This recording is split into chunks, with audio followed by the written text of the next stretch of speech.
अभी मैं आपको जो बवासीर के मस्से में, क्योंकि बवासीर में ना दवाइयाँ खा करके तो ठीक होता है, लेकिन वो मस्से में बड़ी दिक्कत हो जाती है कि मस्से को कैसे सुखाया जाए। और मस्से में लगाने वाली जो कुछ दवाइयाँ हैं, नीला थोथा वगैरह डाल करके बनाते हैं। अब वो मस्से को पका करके फोड़ देता है, मस्सा उसमें से ब्लड आता है, पीप सा बन जाता है, मतलब मवाद सा बन जाता है। उससे रोगी बहुत ज्यादा तड़पता है। वो भी है मेरे पास, लेकिन उससे भी ज्यादा दिक्कत होती है। फूट तो जाता है बवासीर की मस्से फूट जाते। अब आयुर्वेद तो बोलता है कि उसको काटना ही चाहिए, फोड़ना ही चाहिए, अंदर के सारे मवाद को निकालना ही चाहिए। लेकिन अब मैं आपको एक ऐसा दवाई बताऊंगा, ये दवाई उसको फोड़ भी देगा, मवाद भी बाहर निकालेगा, ब्लड को भी बाहर निकालेगा, लेकिन आपको पता ही नहीं चलेगा। मतलब खुजली भी नहीं होगी, दर्द भी नहीं होगी, जलन भी नहीं होगा, चुभन भी नहीं होगा, मस्से गायब कर देगा। तो नोट करिए जरा, बवासीर के मस्से में लगाने वाली ये जो चीजें है ना, जब हम प्रैक्टिकली करते हैं तो हालांकि अब ग्रंथों में तो बहुत सारी चीजें लिखा हुआ है वो उसको किस अवस्था में देना है और उसका एक्शन कैसे होगा, बस ये प्रैक्टिकली जब हमें समझ में आती है तो फिर पता चलता है कि हाँ इसको कैसे प्रयोग करना है। आप लोग कैमरे खोलिए जरा। हाँ, नोट करना है आप लोगों ने बवासीर के मस्से में। मेरे हिसाब से सभी लोग, आप लोग चाहेंगे इसको बनाना, है ना? चलिए जरा नोट करिए। सबसे पहले कुकुरोंधा, कुकुरोंधा का पत्ता पता है आपको? कुकुरोंधा कैसा होता है? कुकुरोंधा, सुनील जी आपके तरफ मिलता है कुकुरोंधा? घर में ही तमाम तो था, आप देखे तो थे। हाँ, सच सच, आपके तो घर में है कुकुरोंधा। आप लोग गूगल में सर्च कर लीजिएगा कुकुरोंधा। मूली के जैसे उसके, मूली के जैसे तो नहीं कह सकते, उसके पत्ते होते हैं ऐसे। इमरान जी आप जरा ऑडियो नहीं खोलना, आपकी ऑडियो में कोई प्रॉब्लम है। तो कुकुरुंदा का जो पत्ता है वो लेना है 250 ग्राम। इसको खूब पहले कूट पीस करके लुगदी बनाना है, चटनी सा बनाना है। और उसको किसी चटनी सा लुगदी बनाना है, मतलब चटनी भी बारीक वैसा भी नहीं। उसको लेकर के, एक सेकंड इमरान जी, अभी पहले आप नोट करिए। हाँ, वो कैसा होता है गूगल से पता चल जाएगा, मैं आपको भेज दूंगा उसका फोटो। अब आप क्या करोगे, सफेद वाला जो कपड़े होता है ना, मलमल का या कॉटन का कपड़े ले लो। और वो उसके जो जो भी आपने पेस्ट बनाया है, जो भी कूट करके बढ़िया उसको पीस लेना। चटनी सिलबट्टे में पीसेंगे वो सही रहता है, या मिक्सी में भी ग्राइंड करेंगे, लेकिन पानी ज़्यादा नहीं होना चाहिए। चटनी बन गया, उसको सफ़ेद कपड़े के अंदर, मलमल का नहीं तो कॉटन का कपड़े ले लेना, कपड़े में बढ़िया सा उसको बांध दो और ऊपर के सारी चीज़ें उसको काट दो। ऊपर का सिर्फ कपड़े कपड़े रहेगा, धागे से बांध दिया, कपड़ा रहेगा। अब उस कपड़े के ऊपर आपने कपड़े से मुल्तानी मिट्टी से बढ़िया उसको ऐसे करके लीप देना। फुटबॉल जैसा बन जाएगा, बॉल जैसा। उसको सुखा देना, ठीक है? उसके बाद सूखने के बाद, जैसे हम लिट्टी को आग में गरम करते हैं, कंडा जला करके, या जो गोबर का जो होता है, पाथी बोलते, कंडा बोलते, क्या बोलते हैं आप लोग उसको जला लीजिए। मतलब उसको जला लेना है प्रॉपर तरीका से, एकदम आग, दन आग भी नहीं जलना है, कोयला होना चाहिए बहुत अच्छा। कोयले के बीच में इसको रख लीजिएगा और प्रॉपर तरीका से, पहले वो मिट्टी जो है ना प्रॉपर सूख जाए, उसके बाद इसको, सूखने के बाद इसको रख लो उसमें। और उसके ऊपर राख हो गया, गरम जो आग का जो कोयला वोयला जो भी है उसमें ढक देना, और इसको रखो प्रॉपर तरीका से, ठीक है? उसके थोड़ी देर के बाद देखा कि ये अच्छी तरह से पक गया होगा अब, तो आपने क्या करना है, मिट्टी को तोड़ करके बाहर निकालना, कपड़े को खोलना है। खोलने के बाद उसको आपने निकालना है, सारा जो चटनी है बढ़िया सा पक गया होगा, उसको निकालना है। वो देखोगे ना मिट्टी एकदम लाल हुआ रहेगा पक करके, कहीं कहीं काला, कहीं कहीं जैसे बाटी जिस तरह का कलर वाला होता है उसी तरह का बन जाएगा। ऊपर के मिट्टी को हटा देना और हटा करके फिर अंदर कपड़े को निकाल करके जो उसमें जो गरम गरम जो दवाई रहेगा उसको लोहे के खरल में डाल करके खूब कूट लेना। मैं जैसे बता रहा हूँ वैसे ही करना। हाँ, इसमें अपने तरफ से कोई वो नहीं करना, नहीं तो सारा गड़बड़ हो जाएगा। मिट्टी को निकाल करके फेंक दीजिएगा। उसके बाद खरल में डालना है, पत्थर के खरल में या लोहे का खरल होता है उसमें भी डाल सकते। अच्छी तरह से पीस लेना, बढ़िया सा चटनी सा बन जाएगा ढंग का। उसके बाद उसमें आपने भीमसेनी कपूर और नीला थोथा बाजार में मिलता है, 6-6 ग्राम नीला थोथा अशुद्ध डालना है, शुद्ध नहीं। एक बार या तो घी में फ्राई कर लो नीला थोथा लिया करके।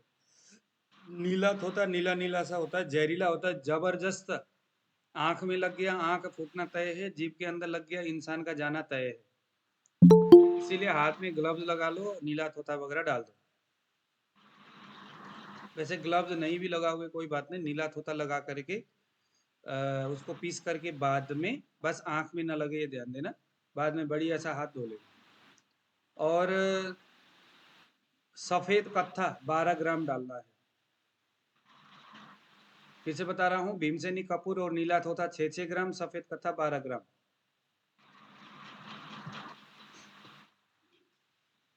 डाला। डालने के बाद सफेद सफेद सफेद कत्था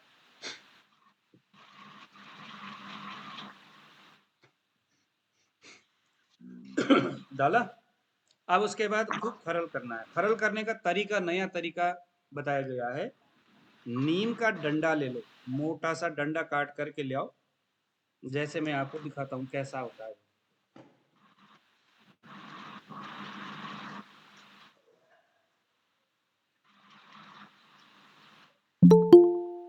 कुछ ऐसा ऐसा ना, एक नीम का डंडा लेके आओ। ऐसा ऐसा आप बना लो, नीम का डंडा ऐसा बना लो। एक प्रॉपर तरीका से बनाओगे तो ठीक है, नहीं तो नीम का मतलब इतना मोटा ये ले आना और यहाँ बढ़िया सा काट दो इसको, आरे से काट देना। काटने के बाद ना तांबे का जो सिक्का मिलता है बाजार में, तांबे का सिक्का इसके बीच में इसको डाल देना, तांबे का सिक्का। ठीक है ना, जैसे ऐसे करके कुछ लगा देना उसमें, कैसे भी करके ऐसा कुछ जुगाड़ करो कि तांबे का सिक्का बीच में आ जाए। उसके बाद तांबे के सिक्के और नीम का जो ये डंडा है ना, उस डंडे से खूब उसको घोटना है जबरदस्त। जैसे बताया है वैसे ही करना है। जब आप घोटोगे तो वहां पर नींबू का रस डालना है, डाल करके खूब घोटाई करना है। मतलब घोटना कम से कम भी 1 सप्ताह तक घोटना है, 7 दिन तक घोटना है उसको, दिन में 4 घंटे के हिसाब से।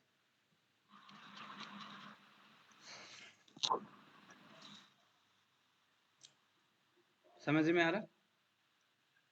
इसको आप अगर मस्से में दिन में 3 से लेकर 4 बार तक लगाओगे तो ये क्या क्या काम करेगा। एक तो मस्से को सुखाएगा, मस्से को फोड़ेगा, फोड़ने की आवश्यकता होगी तो फोड़ेगा, सुखाने की आवश्यकता होगी सुखाएगा, मतलब जो आवश्यकता होगी वो करेगा। जलन को ठीक करेगा, जो दर्द हो रहा है उसको ठीक करेगा, और जो खुजली हो रहा है उसको ठीक करेगा। देखो तीनों दोषों में, जो खुजली होती है वो कफ में होता है, दर्द जो है वो वायु में होता है, जलन जो है वो पित्त में। किस तरह से बताया है ना गुरुओं ने। तो ये इसको आप लगा लीजिए, ठीक है।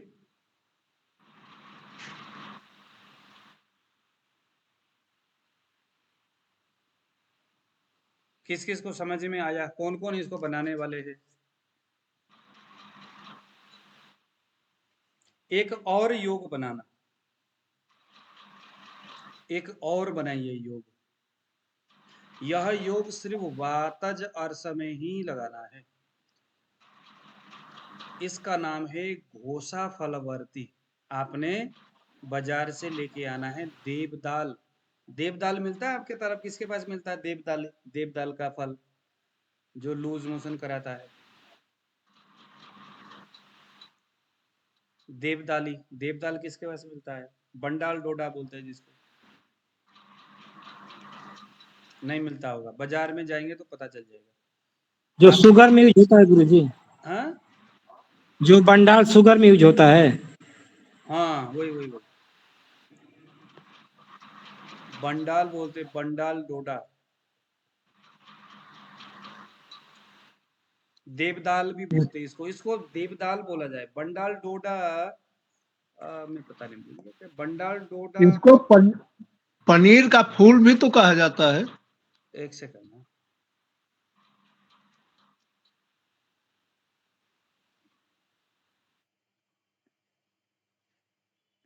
इसको ना देवदाल बोलते हैं, बस देवदाल के हिसाब से चलो, देवदाल के हिसाब से चलिए जरा।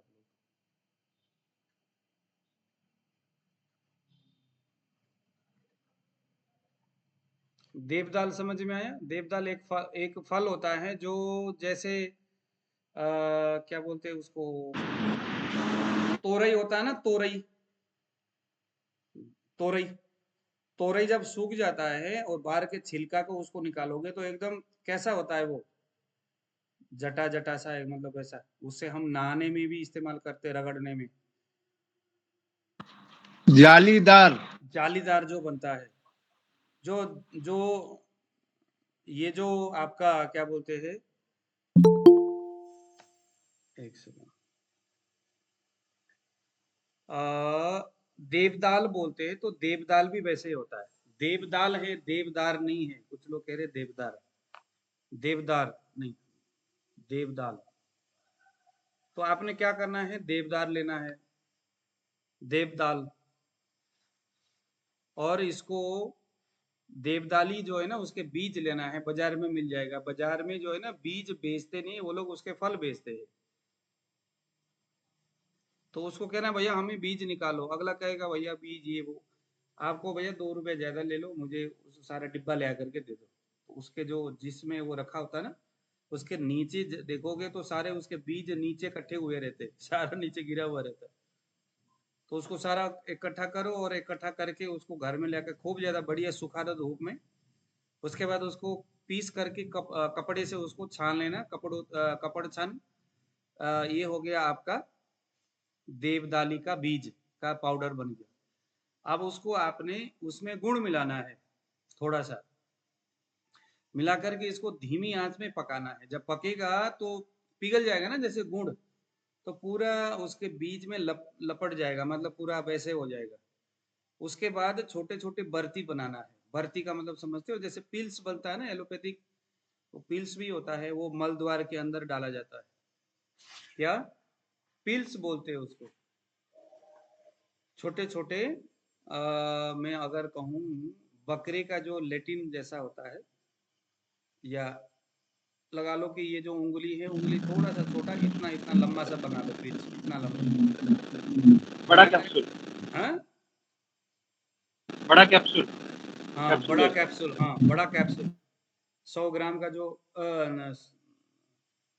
1 ग्राम का जो कैप्सूल है, 1 ग्राम का, 1 ग्राम का कैप्सूल कितना बड़ा होता है, उतना बड़ा उसको बना लो।